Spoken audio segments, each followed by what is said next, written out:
For nearly 2 centuries, Neptune has been our cosmic anchor, a celestial clockwork governed by immutable laws. We thought we knew its rhythm, its precise dance around the sun. But beneath the veneer of certainty, a disquieting truth has emerged. Neptune is drifting. Not randomly, not by much, but subtly, systematically veering from every prediction our most advanced models can generate. This isn't mere conjecture. It's a cold, hard fact confirmed by meticulous observation. We've known where Neptune should be with astonishing accuracy for over a century, using the very equations that predicted its existence in 1846 to track its orbit ever since. Those equations, the bedrock of Newtonian mechanics, worked flawlessly, until recently when they didn't. Something invisible, something massive is tugging at this distant giant, a force we cannot account for. And the uncomfortable, almost unsettling truth is we don't know what it is. The obvious answer, of course, would be another planet, a colossal undiscovered world lurking in the frigid darkness of our outer solar system. That, after all, is precisely how Neptune itself was found. But here's the profound problem we've looked. We've scoured the cosmos with some of the most powerful telescopes ever constructed eyes, tuned to the faint reflections of distant worlds, and we found nothing large enough to explain the gravitational anomalies we're now observing. So what is out there? What hidden agency possesses the strength to pull on a gas giant, a world 30 times farther from the Sun than Earth, yet remains completely invisible to our instruments? This isn't a theoretical musing, this is data. Real measurements from real telescopes unequivocally demonstrating that Neptune's orbit doesn't align with Newton's revered laws. And if this narrative resonates, if you're recalling the legendary tale of Neptune's own discovery, you are perceptive. History, it seems, is not repeating itself exactly, but it's echoing a profound question. This time, however, the answer might prove far stranger than any astronomer could have anticipated. To truly grasp the cosmic riddle of Neptune's current drift, we must first journey back to its initial revelation. The year was 1781 when William Herschel, a brilliant amateur astronomer, accidentally stumbled upon Uranus. It was an epical moment, the first time in recorded history that humanity had discovered a new planet. Not a fleeting comet or a minor asteroid, but a full-fledged world orbiting beyond Saturn, effectively doubling the known size of our solar system overnight. Astronomers immediately set to work meticulously tracking its motion and charting its course. They calculated its orbit with Newton's universal laws of gravity and motion, the very same principles that had until then explained the celestial mechanics of every other known planet with flawless accuracy. But almost immediately a subtle, disturbing problem began to emerge. Uranus wasn't moving the way it should. By the 1820s, after decades of painstaking observations and increasingly refined calculations, it became unequivocally clear that something was profoundly wrong. Uranus was accelerating when it should have been decelerating consistently, drifting ahead of its predicted position by tiny, almost imperceptible amounts. Just a few arc-seconds. But those errors, small as they were growing, accumulating year after year. Newton's laws didn't fail randomly. If they were truly wrong about Uranus, they were wrong about everything. Yet they held steadfast for Mars, Jupiter, and Saturn.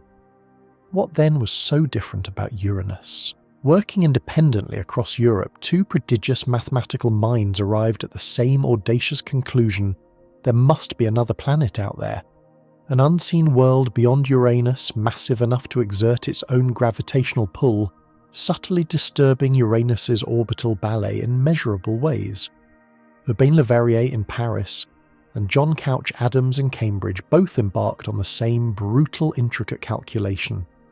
They worked backward, inverse engineering the orbit of a planet they couldn't see, deducing its properties solely from its gravitational effect on Uranus.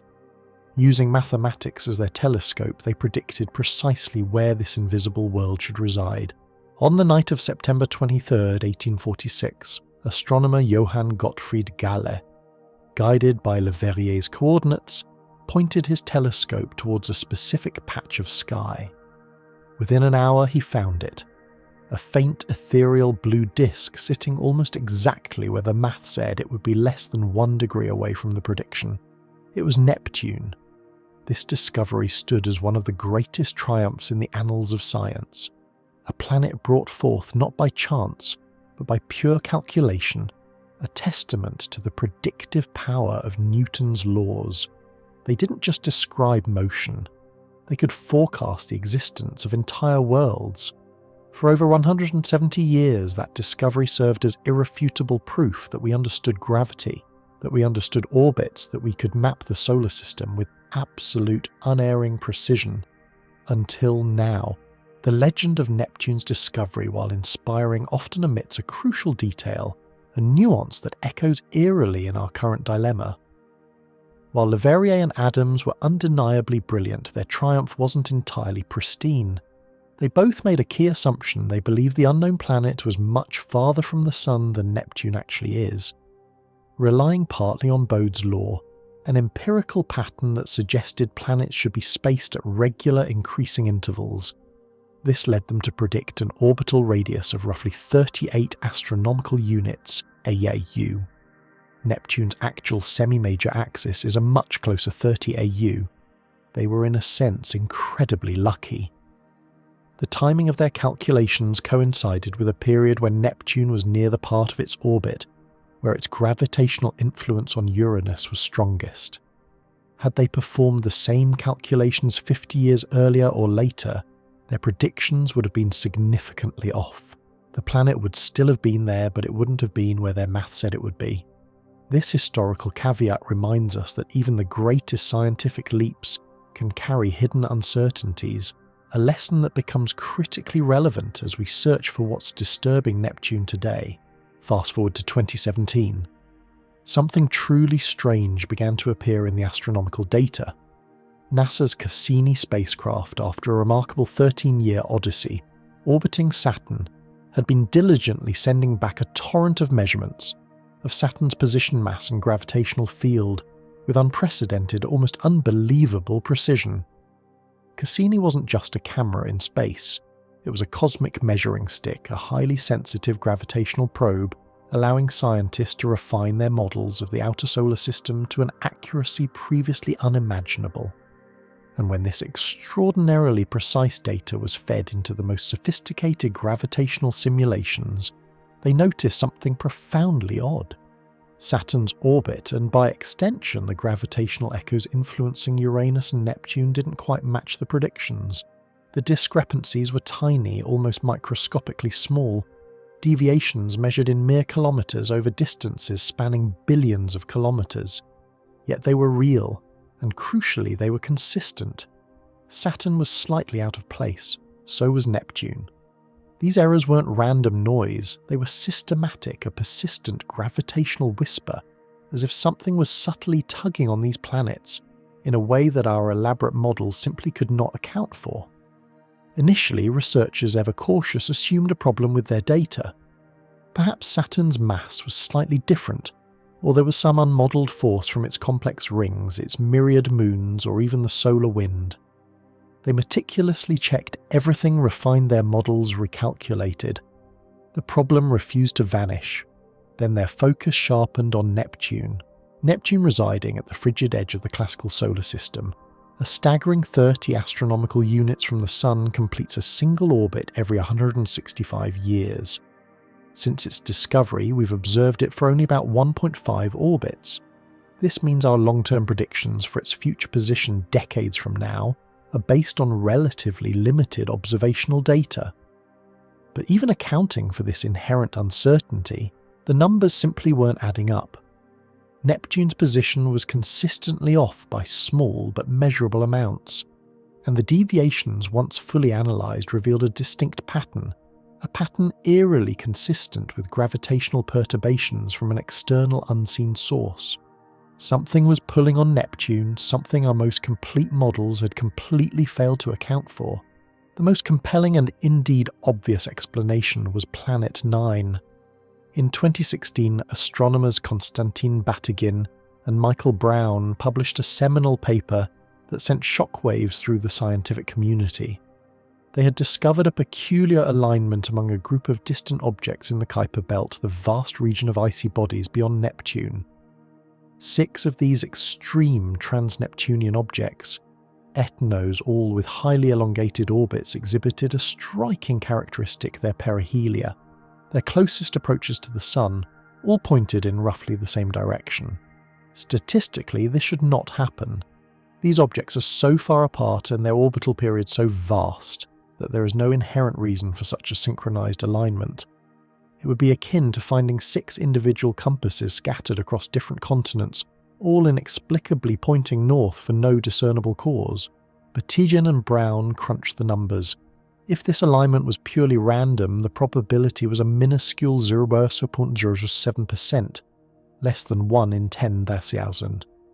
So they ran simulations asking a provocative question: what if there's a planet out there, a truly massive one, perhaps 5 to 10 times the mass of Earth, orbiting at an incredible distance of 400 to 800 astronomical units from the Sun? What would its gravity do to these distant icy wanderers? The answer was transformative. Its immense gravitational field would shepherd them subtly, nudging their orbits over millions of years, aligning their perihelia and tilting their orbital planes in precisely the manner observed. Planet 9 instantly became the most talked about undiscovered object in astronomy. Observatories around the globe, from the Subaru telescope in Hawaii to the Atacama Large Millimeter Array ALMA in Chile, immediately began the arduous search. The quest continues today. But here's where Neptune enters the narrative once more. Because if Planet 9 truly exists, if it possesses the mass and orbital parameters predicted by Batigian and Brown, it should be affecting more than just these distant Kuiper Belt objects. It should also be exerting a noticeable gravitational tug on Neptune. In 2021, a new team of researchers decided to rigorously test this hypothesis. They took Batigian and Brown's proposed parameters, its mass, its estimated distance, its orbital eccentricity, and plugged them into high-precision simulations of the outer solar system. They ran the models forward in time, meticulously tracking how Neptune's orbit would evolve under the combined influence of the known planets, the Sun, and a hypothetical Planet 9. Then they compared their predictions to the actual observed data from Cassini and other missions. The results of the Planet 9 simulations were striking. In some configurations, Planet 9 did indeed produce small detectable perturbations in Neptune's orbit. These perturbations roughly matched what was being observed. The magnitude of the gravitational tug was about right. The timing seemed consistent, and the direction of the pull aligned with the anomalies. It was an encouraging, albeit partial, confirmation, but there was a critical caveat. The effect was extraordinarily sensitive to Planet 9's exact position in its vast orbit. If Planet 9 was at its aphelion, its farthest point from the Sun, its gravitational influence on Neptune was almost negligible. However, if it was closer to perihelion, its closest approach, the effect was significantly stronger precisely in the range observed. This meant that the discrepancies in Neptune's orbit suggested that if Planet 9 existed, it would need to be in a very specific, relatively confined portion of its enormous orbit right now. While not impossible, it certainly felt suspicious, almost like a cosmic coincidence, that we just happened to be observing Neptune at the precise epoch when Planet 9's influence was at its most detectable. Some researchers, optimistic and eager for discovery, interpreted this as compelling, albeit indirect evidence for Planet 9. Others, more skeptical, viewed it as a flag suggesting that perhaps something else entirely was at play. And that's when the alternatives began to get truly weird. In 2023, a groundbreaking paper was published that made many astronomers deeply uncomfortable. 2 physicists, Catherine Brown from Hamilton College and Harsh Mathur from Case Western Reserve University, proposed a radically different explanation for Neptune's orbital anomalies. They suggested that the anomalous pull wasn't coming from a planet at all. It was coming from the galaxy itself. They invoked a modified theory of gravity known as MOND, Modified Newtonian Dynamics. MOND was originally developed in the 1980s by Mordechai Milgram to explain why galaxies rotate the way they do without resorting to the unseen hypothetical entity of dark matter. In standard Newtonian gravity, the outer regions of galaxies should spin so fast that they would simply fly apart given the visible mass of their stars and gas. But they don't. Either there's a vast amount of invisible mass, dark matter, holding them together, or gravity itself behaves differently at these immense galactic scales. Mond proposes the second option. It posits that at extremely low accelerations, like those experienced by stars in the far reaches of galaxies, gravity is slightly stronger than Newton's laws predict. This extra pull keeps galaxies cohesive without needing dark matter. Most physicists, wedded to the elegance of general relativity and the empirical success of the dark matter paradigm, remain skeptical of Mond. It works exceptionally well for galactic rotation curves, but it doesn't fit neatly into our broader understanding of physics struggling to explain phenomena like gravitational lensing or the cosmic microwave background. It often feels more like a mathematical patch than a fundamental theory. But here's the crucial point: if Mond is correct, it doesn't just affect galaxies. It should also have a measurable, albeit minuscule, effect on objects in the outer reaches of our solar system. Brown and Mathieu calculated what Mond would predict for the orbits of distant Kuiper Belt objects, and crucially planets like Neptune.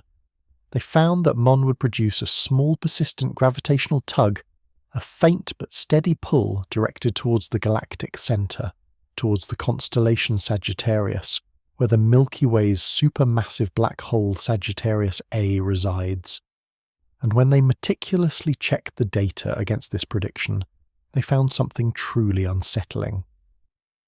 The observed orbital clustering of distant Kuiper Belt objects, the very phenomenon that sparked the Planet 9 hypothesis, was indeed aligned in the direction of the galactic centre. Even more astonishingly, the deviations in Neptune's orbit were also consistent with a weak persistent pull originating from that same galactic direction. According to Mond, the anomalies weren't caused by a hidden planet. They were caused by the collective gravitational field of the entire galaxy itself, subtly amplified by a fundamental alteration in gravity's behaviour. We expected Mond to be ruled out by the solar system data, Brown remarked in an interview reflecting the conventional wisdom. Instead, we found that Mond exactly predicts the data that had been observed. For many astronomers, this was a difficult pill to swallow. Mond's theoretical inconsistencies were well known, and the idea that the Milky Way's gravity could have any measurable effect on Neptune's orbit seemed absurd. Neptune is 4.5 billion kilometres from the Sun. The galactic centre is a staggering 26,000 light-years away. How could something so distant exert a discernible pull? Yet the math in this specific context worked, and that fact alone was deeply uncomfortable for the scientific establishment. While the Mond debate simmered, other astronomers approached the problem from a different angle. Their focus wasn't directly on Neptune, but on the enigmatic objects beyond it. The Kuiper Belt is a sprawling repository of thousands of icy bodies, primordial remnants from the solar system's tumultuous formation. Most follow predictable orbits sculpted primarily by Neptune's gravity, but some don't.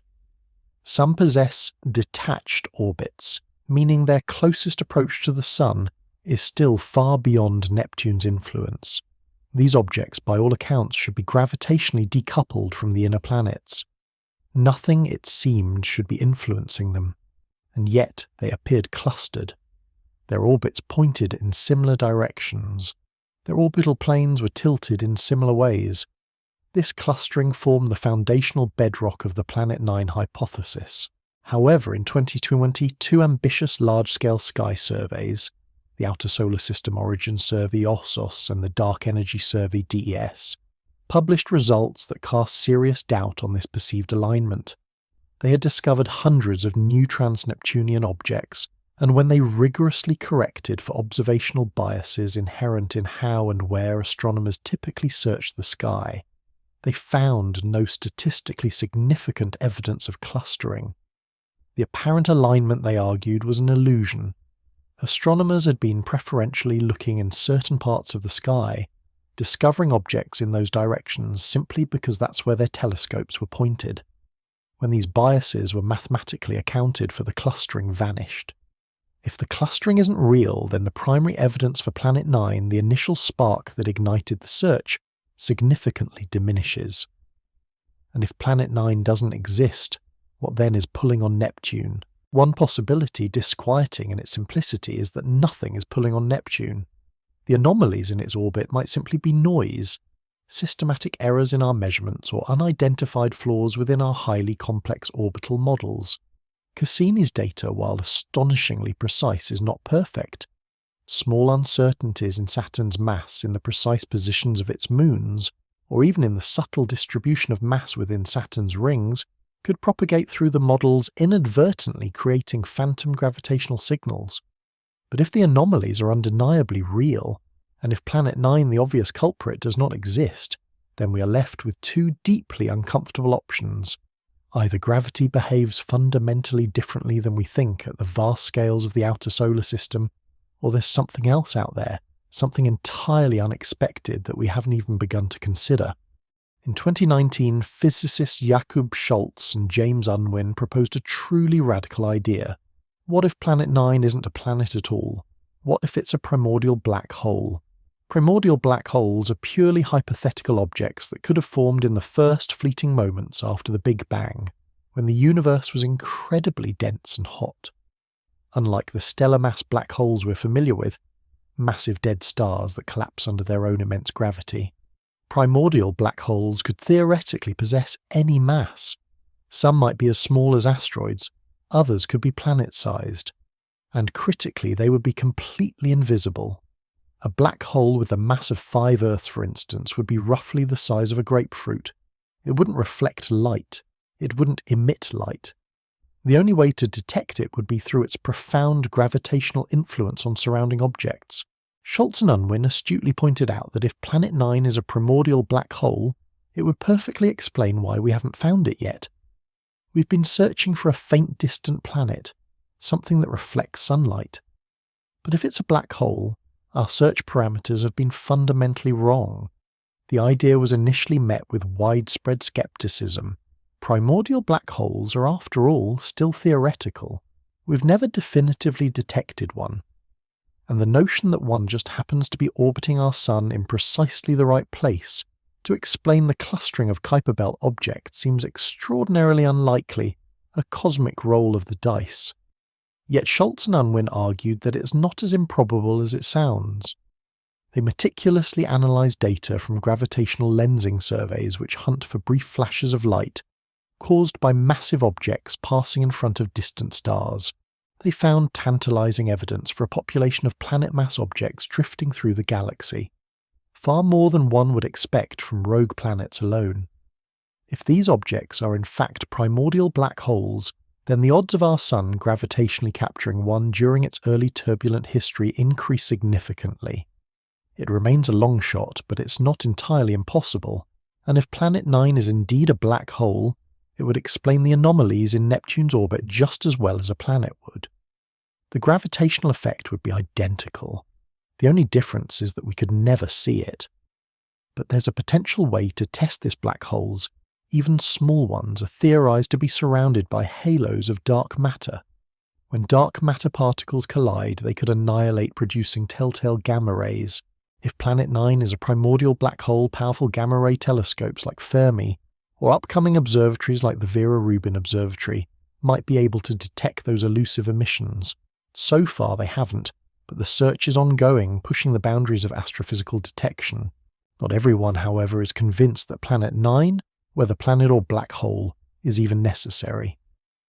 In 2017, astrophysicists Anne-Marie Madigan and Michael McCourt proposed a completely different yet equally intriguing explanation for the apparent clustering of distant Kuiper Belt objects. They called it the self-gravitating disk, or ZM belt for short. The core idea is this: what if there isn't a single massive planet out there, but instead a vast massive disk of countless smaller icy objects in the outer solar system? Not one large body, but thousands, perhaps even hundreds of thousands of smaller bodies, each too faint to be individually observed with current telescopes, but collectively massive enough to gravitationally influence each other. If this disk is sufficiently dense and extended, a peculiar phenomenon can occur. The objects within it begin to interact through their own mutual gravity, leading to a process called an inclination instability. Over millions of years, the collective gravitational forces within this disk would spontaneously organize itself into a cone-like shape, with all the objects' orbits tilted in similar directions and their perihelia pointing the same way. This process doesn't require a singular planet 9. It's a natural consequence of having a substantial amount of distributed mass in the outermost reaches of the solar system. The primary challenge to this hypothesis, however, is the lack of direct observational evidence. Surveys like OSOS and DES should by current estimates have discovered many more distant objects than they have if a ZM belt of the required mass somewhere between 1 and 10 Earth masses exists. This mass would need to be spread across thousands of objects, most of which should in theory be detectable with our current generation of telescopes. But perhaps we're not looking in the right places, or the disk is farther out, or the individual objects are darker, smaller, or more spread out than our models currently predict. If the ZM belt is indeed real, it could also offer a plausible explanation for Neptune's orbital anomalies. A massive gravitationally coherent disk of objects beyond Neptune would exert a net gravitational pull tugging on Neptune in subtle but measurable ways, providing an additional layer of complexity to the overall gravitational tapestry. The Vera-Rubin Observatory, which began its momentous operations in 2024, is poised to definitively resolve many of these questions within the next few years. Rubin, with its unprecedented sky-scanning capability and deep imaging power, is expected to discover tens of thousands of new trans-Neptunian objects. If the ZM belt exists, Rubin will map it, revealing its extent and mass distribution. If it doesn't, the case for a single Planet 9 or other exotic explanations becomes significantly stronger. In early 2025, a new paper by Amir Siraj, Christopher Chaba and Scott Tremaine once again dramatically shifted the scientific landscape. They utilized an expanded sample of 51 extreme trans-Neptunian objects, nearly 10 times more than the original 6 that Batterjee and Brown analyzed, and ran 300 sophisticated simulations to refine the possible properties of Planet 9. Their results were surprising. If Planet 9 exists, it's probably closer than we originally thought. They estimated a semi-major axis of approximately 290 astronomical units, with an eccentricity of 0.29 and an inclination of about 6 degrees. This represents a much more compact, less eccentric orbit than earlier predictions. And here's the kicker: if their calculations are correct, Planet 9 should be bright enough for the Vera-Rubin Observatory to detect it within the next 2 to 3 years. It might even fall within Rubin's initial fields of view during its early operational observations, but there's an inherent catch. This refined, closer orbit also implies that Planet 9's gravitational effect on Neptune's orbit is weaker than previously thought. In fact, it might not be strong enough on its own to fully explain the observed anomalies in Neptune's precise trajectory. Which brings us back to the central persistent question: what then is pulling on Neptune?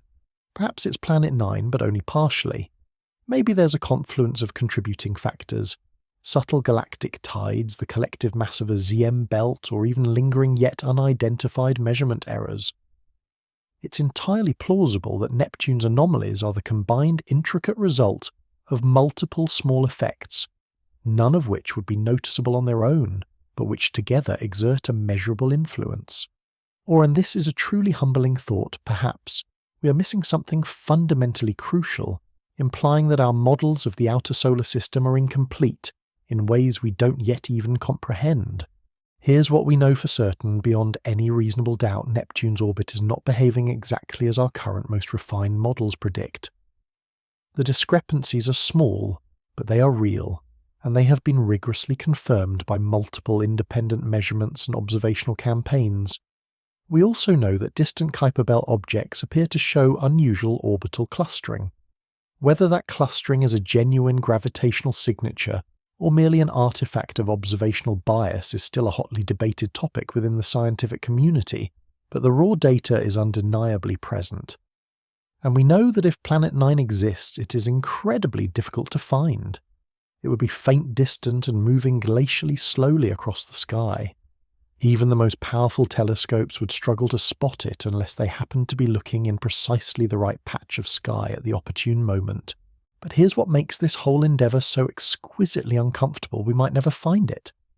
Not because it doesn't exist, but because our current generation of telescopes aren't quite powerful enough, or because it's simply too far away, shrouded in the cosmic void, or more profoundly because it's not a planet at all. If it's a primordial black hole, we'd need advanced gamma-ray telescopes to detect its faint annihilation signals. If it's the ZM belt, we'd need to painstakingly identify and quantify thousands of individual objects to piece together their collective mass. If it's a modified gravity effect, we'd need to fundamentally rethink one of the most foundational theories in all of physics. And if it's none of those things, if the anomalies in Neptune's orbit are ultimately just persistent noise, then we've spent years, decades, even chasing a ghost. But this, paradoxically, is precisely how science works. This is what the messy, thrilling process of discovery truly looks like. We notice something strange, an anomaly that refuses to conform. We propose audacious explanations. We then design rigorous tests to prove or disprove them. Some hypotheses fail, collapsing under the weight of new data. Others survive, evolving and adapting. And slowly, painstakingly, through this iterative, often uncertain process, we inch closer to the truth, expanding the frontiers of human knowledge. Right now, we're squarely in the messy part. We have compelling data that simply doesn't fit our prevailing models. We have multiple, highly compelling yet fiercely competing hypotheses, and we don't yet possess enough definitive evidence to unequivocally rule any of them out. The Vera Rubin Observatory, now operational and commencing its monumental legacy survey of space and time, stands as our ultimate arbiter. Over the next decade, it will fundamentally transform our understanding of the outer solar system. It will discover tens of thousands of new objects, refining the orbits of known planets, and casting its deep gaze across vast swathes of the cosmos. It will either find Planet 9, or just as significantly rule out its existence entirely within the predicted parameters. If Planet 9 exists, Rubin will almost certainly find it by 2027 or 2028. If the ZM belt exists, Rubin will map it, revealing its extent and collective mass. If MOND is correct, Rubin's precise data on distant orbits will show patterns consistent with galactic tides, offering tantalizing support for a modified theory of gravity. But even if Rubin doesn't find Planet 9, that doesn't mean the mystery is solved. It merely signifies that the answer is more complex, more nuanced, and perhaps more profound than we had initially conceived. In the meantime, astronomers globally continue their tireless vigil over Neptune. They refine their models, they search for the faintest patterns in the torrent of incoming data, and they watch. Because sometimes the most revolutionary discoveries emerge from noticing what simply doesn't fit. Neptune has been drifting for decades, perhaps even longer. We have been watching it since 1846, convinced we understood its every twist and turn. But now we know we don't. Not completely. Something is out there. Something we haven't fully accounted for. And whether it's a planet or a primordial black hole, a vast disk of icy debris, or the subtle distant pull of the galaxy itself, it is fundamentally changing our understanding of what the solar system is, how it formed, and how it continues to evolve. This is what makes astronomy so compelling, so deeply human. We believe we've mapped everything that we know, where all the pieces are arranged, and then we find a loose thread, an orbit that doesn't quite close a cluster of objects pointing in an unexpected direction. And when we pull on that thread gently but persistently, the entire cosmic picture begins to unravel, revealing new layers of complexity and wonder.